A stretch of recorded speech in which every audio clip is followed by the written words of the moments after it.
ಹಾಸನ ಜಿಲ್ಲೆ ಅರಸೀಕೆರೆ ತಾಲೂಕಿನ ಗಂಡ್ಸಿ ಹೋಬಳಿಯ ಆದಿಹಳ್ಳಿಯಲ್ಲಿ ನೆಲೆಸಿರುವ ಶ್ರೀ ಆದಿಲಕ್ಷ್ಮಿ ಅಮ್ಮನವರ ಜಾತ್ರಾ ಮಹೋತ್ಸವ ಅದ್ದೂರಿಯಾಗಿ ನಡೆಯಿತು.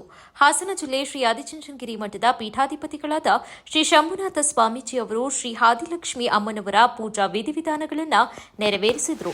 ಸುತ್ತಮುತ್ತಲಿನ ಗ್ರಾಮಸ್ಥರು, ಮಹಿಳೆಯರು ದೇವಸ್ಥಾನದ ಆವರಣಕ್ಕೆ ಆಗಮಿಸಿ ಕಳಸ ಮತ್ತು ತಂಬಿಟ್ಟಿನ ಆರತಿಯ ಮೂಲಕ ಅಮ್ಮನವರಿಗೆ ದೀಪಾರತಿ ಬೆಳಗಿ ಪೂಜೆಯನ್ನು ಸಲ್ಲಿಸಿದರು.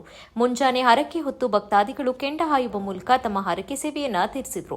ನಂತರ ಶ್ರೀ ಕ್ಷೇತ್ರದಲ್ಲಿ ದೇವತೆಗಳ ಉತ್ಸವವನ್ನು ಏರ್ಪಡಿಸಲಾಗಿದ್ದು ಸಹಸ್ರಾರು ಜನರು ಭಾಗವಹಿಸಿದರು. ನಂತರ ರಾತ್ರಿ ಸುಮಾರು 9:30 ಸಮಯದಲ್ಲಿ ಶ್ರೀ ಆದಿಚುಂಚನಗಿರಿ ಮಹಾಸಂಸ್ಥಾನ ಮಠದ ಪೀಠಾಧ್ಯಕ್ಷರಾದ ಶ್ರೀ ನಿರ್ಮಲಾನಂದನಾಥ ಸ್ವಾಮೀಜಿಯವರು ಆಗಮಿಸಿದರು. ಶ್ರೀ ನಿರ್ಮಲಾನಂದ ಸ್ವಾಮೀಜಿಯವರನ್ನ ಶ್ರೀ ಶಂಭುನಾಥ ಸ್ವಾಮೀಜಿಯವರು ಹಾಗೂ ಊರಿನ ಮುಖಂಡರು, ಗ್ರಾಮಸ್ಥರು ಭಕ್ತಿಪೂರ್ವಕವಾಗಿ ಬರಮಾಡಿಕೊಂಡು ಪಲ್ಲಕ್ಕಿ ಉತ್ಸವದ ಮೂಲಕ ಶ್ರೀ ಆದಿಲಕ್ಷ್ಮಿ ಅಮ್ಮನವರ ದೇವಸ್ಥಾನದವರೆಗೂ ಪಲ್ಲಕ್ಕಿ ಉತ್ಸವ ಮೂಲಕ ಮೆರವಣಿಗೆ ನಡೆಸಲಾಯಿತು.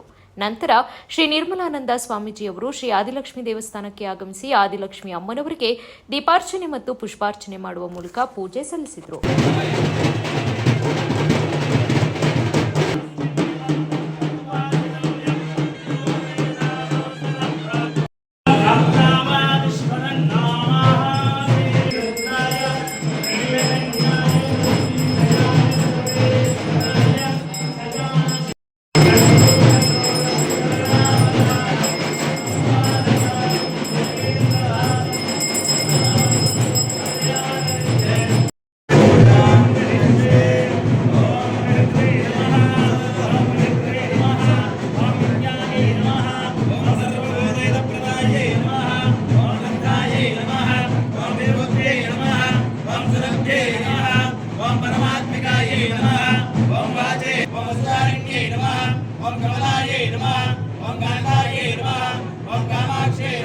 ಬಯಸ್ತಾ ಇದ್ದೇನೆ.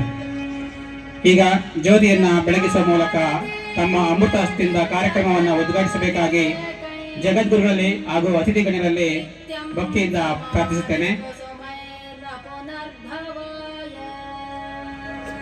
ಶಂಖದಿಂದ ಊದಿ ಬರ್ತಕ್ಕಂಥ, ಶಂಖವನ್ನು ಊದಿದಾಗ ಬರ್ತಕ್ಕಂಥ ಶಬ್ದ ಏನಿದೆಯಲ್ಲ, ಆ ಶಬ್ದವನ್ನ ಏನಂತ ಕರಿತೇವೆ? ಸೃಷ್ಟಿಯ ಒಂದು ಸಂಕೇತ. ಶಂಖ ಚಕ್ರ ಇದೆಯಲ್ಲ, ಈ ಚಕ್ರ, ವಿಷ್ಣು ಚಕ್ರವನ್ನು ನೋಡಿ, ವಿಷ್ಣುವಿನ ಚಕ್ರ ಇರ್ಬೋದು, ಯಾವುದೇ ಆದ್ರೂ ಕೂಡ ಅದನ್ನು ಧರಿಸಿ ಅದನ್ನು ಸಸ್ಟೈನ್ ಮಾಡ್ತಕ್ಕಂಥ ಶಕ್ತಿ ಇರೋದು, ಸುಸ್ಥಿರವಾಗಿ ಮುನ್ನಡೆಸ್ಕೊಂಡು ಹೋಗ್ತಕ್ಕಂಥ ಶಕ್ತಿ. ಅಲ್ಲಿಗೆ ಶಂಖವನ್ನು ಹಿಡಿದಿರ್ತಕ್ಕಂಥದ್ದು ಯಾವುದರ ಸೂಚನೆ? ತಾಯಿ ಲಕ್ಷ್ಮಿ ಸೃಷ್ಟಿಯನ್ನ ಮಾಡ್ತಾಳೆ. ಕೇವಲ ಸೃಷ್ಟಿಯನ್ನ ಮಾಡಿಬಿಟ್ಟು ಹೋಗಿ ಮನೆಯಲ್ಲಿ ಮಲ್ಕೊಂಡು ಬಿಟ್ರೆ ಸೃಷ್ಟಿ ಏನಾಗಬೇಕು? ಉದಾಹರಣೆಗೆ ಅಮ್ಮಂದ್ರ ತಾಯಿಯಂದ್ರಿದ್ದಾರೆ, 9 ತಿಂಗಳು ನಮ್ಮನ್ನೆಲ್ಲರನ್ನು ಕೂಡ ಎತ್ತಿದ್ದಾಳೆ, ಸಾಕಿದಾಳೆ.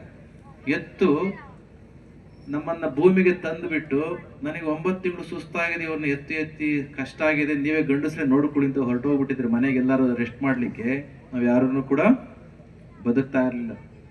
ಯಾರು ಎತ್ತಳೋ ಮತ್ತೆ ಆಕೆನೇ ಸಲಹಬೇಕು, ಸಸ್ಟೈನ್ ಮಾಡಬೇಕು. ಹಾಗಾಗಿ ತಾಯಿ ಆಗಿರ್ತಕ್ಕಂಥವಳು ಸೃಷ್ಟಿಯನ್ನ ಮಾಡ್ತಾಳೆ. ಶಂಖದ ಅರ್ಥದಲ್ಲಿ ಚಕ್ರವನ್ನ ಹಿಡಿದು ಸುಸ್ಥಿರವಾಗಿ ಸಸ್ಟೈನ್ ಮಾಡ್ತಾಳೆ ಸೃಷ್ಟಿಯನ್ನ. ಮತ್ತೆ ಏನಾದ್ರೂ ನಾವು ಚೇಷ್ಟೆ ಮಾಡಿದ್ರೆ ಅಮ್ಮ ಏನ್ ಮಾಡ್ತಾಳೆ? ತಲೆ ಮೇಲೆ 2 ಬಡಿತಾಳೆ.